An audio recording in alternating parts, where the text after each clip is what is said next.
vedare tinokuchingamidzai zvekare kune chimwe chirongwa pano paZim Facebook Secrets and Confessions. Tadzoka zvekare nemamwe mamessages. Regedzai tibva tapinda mumamessages edu atadzoka takakubatirai. Message yedu yekutanga yakamira sekudai so anzi makadi zvenyu mukomanashi ndinokumbirawo kuti munge muchizondiposterawo nyaya yangu asi kana mava kuposterawo nyaya yangu please postaiwo makavika chitupa changu. Inini mukoma secret yangu yakamira sekudai so ndakajoinawo imwe single and mingling group. Ndakatanga ndichiri kuFacebook kudzamara mu single group rearia mazoiswa WhatsApp link nekuti maadmin acho ainge ati ngatingoitai zveWhatsApp zvekare. Saka ndakabva ndajoinawo group riya parainge risati razara. Saka ndakati ndiri mugroup muya mukomanashi I was just there kungoti zvangu ndinge ndichingoona kuti how far, even though in real life ndiri munhu wekuti I am still single zvangu, but ndine zvimaside hustle zvangu zvevanhu zvangu zvinopotawo zvichindibvisa nyota. So zvadaro mukomanashi ndo pandakabva ndazongodownloadawo chimwe chiapplication so chinonzi Photolab. Mushure mekunge ndadownloada chiapplication ichocho chinonzi Photolab ndakabva ndazvichuna. This was way before vanhu vasati vatombozviziva kuti kune chiapp ichocho chinonzi Photolab. Saka ndakati ndazvichuna kudaro then ndokubva ndazongoisa zvangu WhatsApp profile picture asi yainge iri picture iyo yandainge ndakachuna ku Photolab. Zvadaro mukomanashi saka ndirimo mugroup kudaro ndaigara zvangu ndichingochinja maprofile pictures angu aya andainge ndichishandisa kuchuna nePhotolab. Kudzamara vanhu vava kutanga kukomenta about my profile picture. Saka vanhu vainge vava kungoti haasiriye because pane umwe ainge akatoita zvekudownloada profile picture rangu ndokubva vanhu vatanga kuhave a discussion in the group. So vakabva vazoti ndinge ndichitumidzira mamwe mapictures angu. Saka zvandaingoita ndezvekuti ndaizvitora selfie ndobva ndazvichuna kuPhotolab then ndobva ndazotumidzira. Vanhu vakabva vatanga kukomenta and vanhu vazhinji varume vakabva vazotanga kuuya kuinbox kwangu vachindipa pressure and ndakaona kuti pavarume vose avo vainge vachiuya kuinbox kwangu vachindipa pressure pane umwe muchinda uyo akazouya kuinbox kwangu. Muchinda uyu ari kurarama ari kumhiri kwemakungwa. Iye akabva ati I am the beautiful woman, I am really beautiful.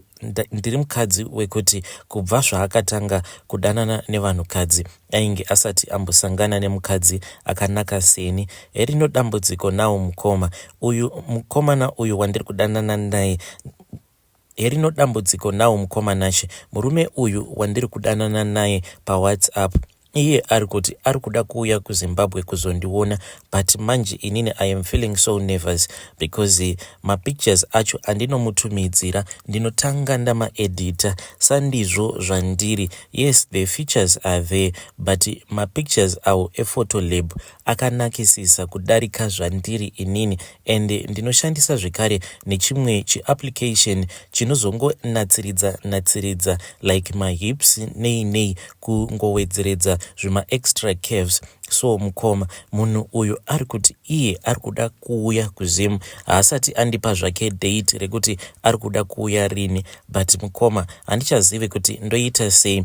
Ndongoramba ndichienderera mberi here nerelationship iyi kana kuti ndongosiyana nayo then munhu uyu ndobva ndangomubloka because ndiri kutya kuti kana akazouya manje kana kuri kunzi akazoona kuti munhu waainge achifungidzira kuti ndiye waainge achitaura naye paWhatsApp nezvinenge zviri background obva aona kuti hazvisirizvo. I am afraid kuti maybe munhu anokwanisa kana kutokurova chaiko kuti I wasted my money ndichikwira ndege ndichifambira iwewe. Please ndibatsireiwo muri yeZimbabwe. Should I continue with this thing that I am doing or should I just tell him the truth? Ndakatomboda kumutumidzira mapictures angu ndega mukoma ndakabva ndanzwa ndichishaya simba rekuti ndinge ndichimatumidzira ndakabva ndakansela.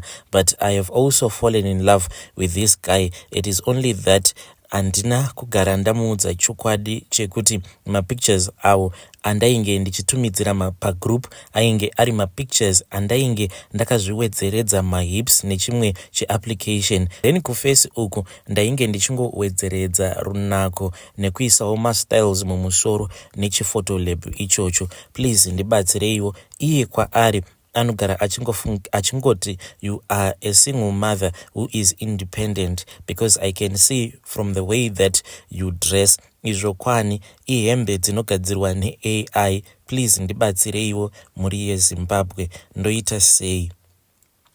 Hey, vedare ndo message iyo yandakatumidzirwa ichibva kune mwanasikana uyo. Zvakangoma hazvo vedwe. Nanzi mapictures angu ndinoita ekuedita nechifotolab. Zvino kune vamwe baba ava vari kumhiri kwemakungwa, vari kuti vari kuda kuuya kuZimbabwe, vari kuda kuuya kuzondiona. Manje ndava kunyara kuti zvavachasvika vachisangana nazvo paground sandizvo zvakafanana neizvo zvavanoona paWhatsApp. Hey, zvakangoma hazvo vedwe. Please ngatizamei kuti tinge tichibatsirana naye mucomment section mwanasikana uyu. Regedzai tibva taenda panyaya yedu inotevera. Nyaya yedu inotevera yakamira sekudai so. Anzi makadii zvenyu mukoma nashi. Ndinokumbirawo kuti munge muchindipostirawo nyaya yangu makavigawo chitupa changu. Yangu nyaya, it is not a very big confession, asi ndangotiwo ndinge ndichingoexposawo izvo zvandakakura ndichiona izvo zvainge zvichiitwa nevabereki vangu.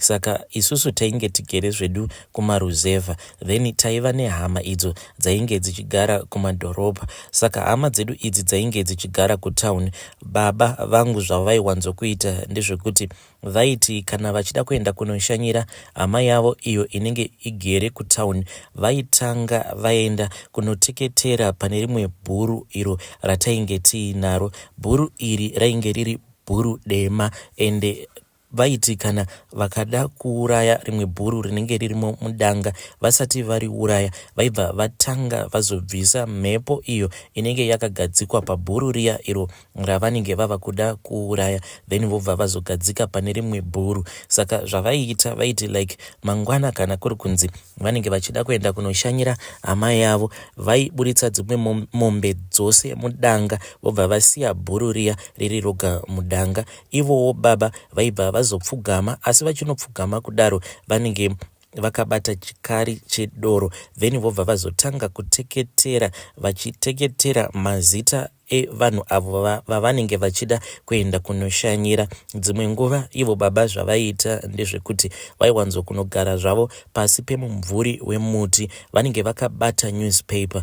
Asi one day ndakazoona kuti newspaper iri ravanenge vakabata, mukati menewspaper imomo munenge muine rimwe bepa iri vanenge vakanyora mazita evana vemadzikoma avo zvekare, nevana vevanin'ina vavo zvekare, nevana vanatete. Asi mazita ose awa ainge akanyorwa nepeni yered. Saka kune vamwe vanenge vakatoshaika kudhara, baba vainge vakatokanzura mazita avo nepeni yavo yered. Ivo baba vaiti kana vakabata newspaper ravo kudaro vaisambobwaira kana kuita sei.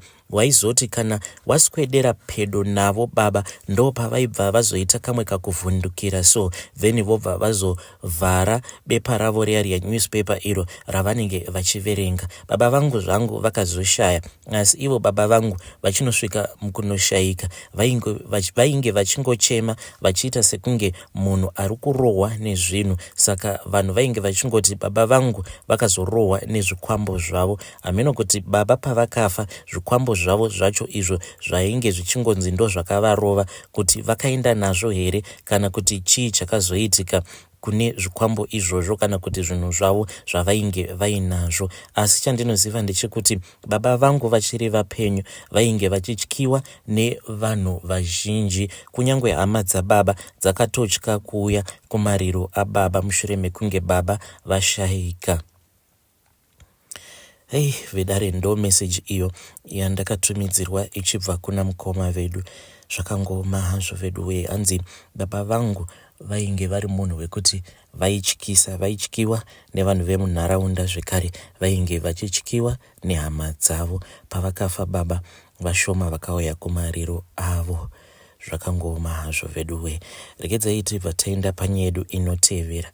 Nyaya yedu inotevera yakamira sekudai so. Hanzi makadii zvenyu mukomanashi, ndinokumbirawo kuti munge muchindiposterawo nyaya yangu makavigawo chitupa changu. Inini mukomanashi ndiri mudzimai ane makore 29 ekuberekwa ende ndakabvawo mukuchata mai manje.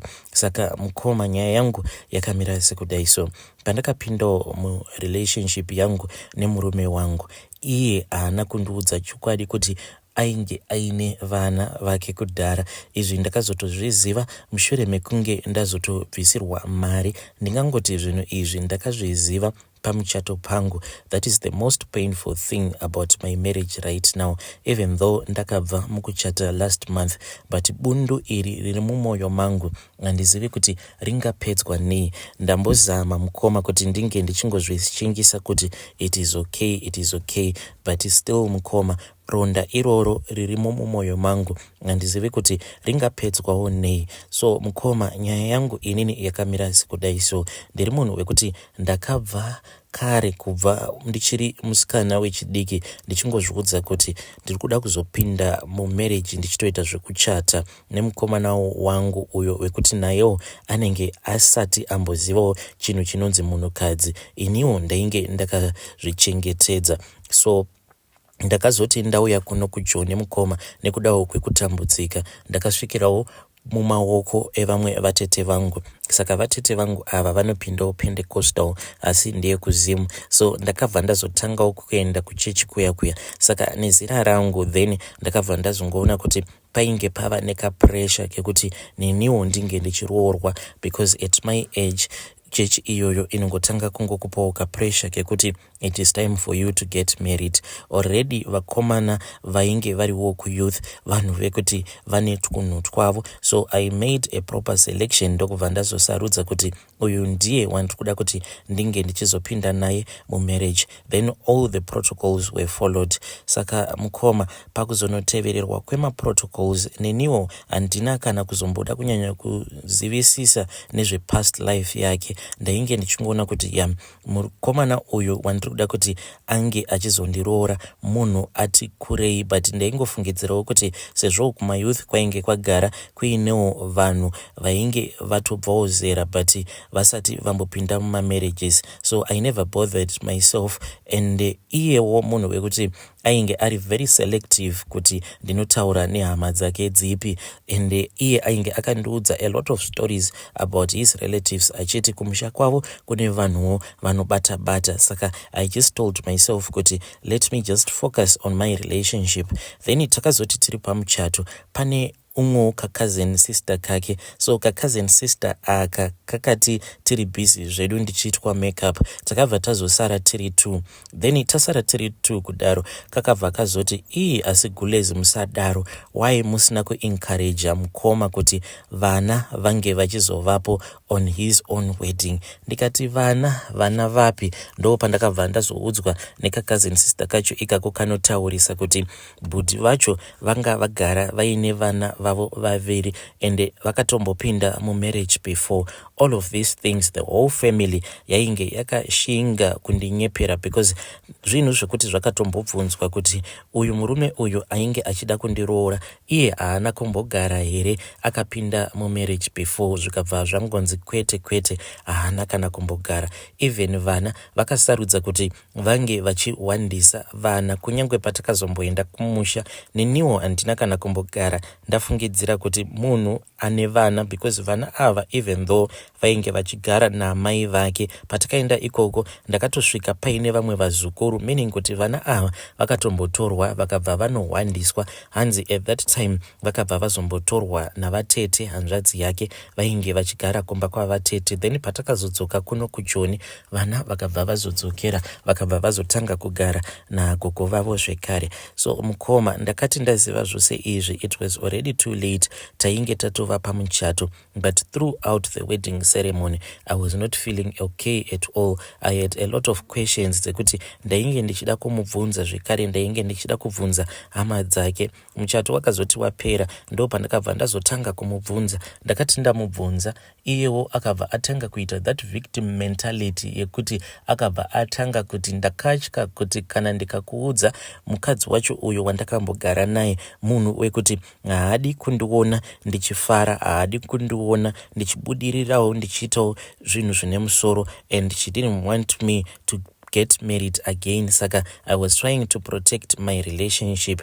Ndo answer yaakandipa iyoyo. Saka takazoti tabva kuhoneymoon kuya ndakazvibata mukoma, kunyangwe zvangu ndainge ndichirwadziwa.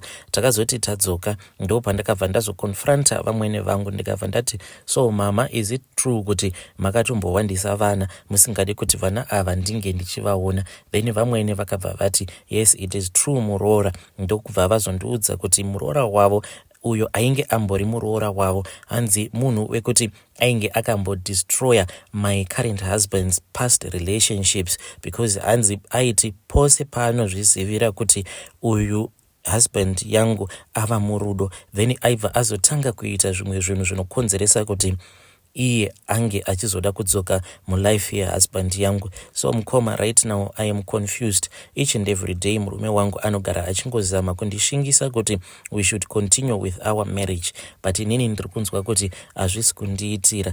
Kana ndichiti izvi hazvisi kundiitira, ndinganzi ndiri wrong here, and ndinokumbirawo kuti vanhu vakambosanganawo nemasituations akadai so, please ndibatsireiwo kuti kana ukazoti wapinda mumarriage pipe obva wazofind out kuti ndo zviripo, unoramba here uchingoenderera mberi nerelationship kana kuti unobva wangosiyana nazvo? Please ndibatsireiwo. I am highly stressed right now, and I am even afraid kuti zvinhu zvekuti zvichazondiaffecta, because stress yandiinayo kana kuri kunzi ndikabatira pamuviri ndinokwanisa kunofira kulabor, because I feel munyama dzangu kuti I am no longer okay. Stress dzega. I am stressing about this issue kuti kana akandinyepera kuti iye haana kumbogara akaita vana, ndezvipi zvimwe zvezvinhu zvaakandinyepera, ende kana hama dzake dzichikwanisa kunyepawo, what if iye akazoda kuita umwe mukadzi wechinumber 2?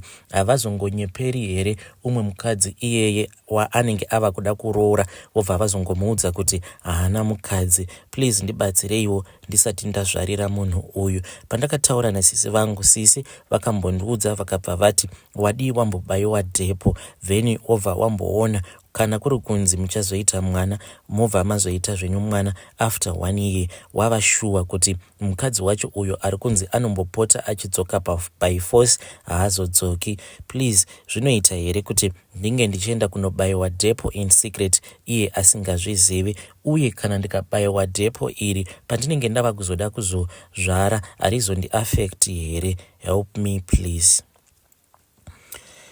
Hey, pakaipa. Hanzi ndafunga kuti ndinge ndichienda kunobayiwa dhepo in secret.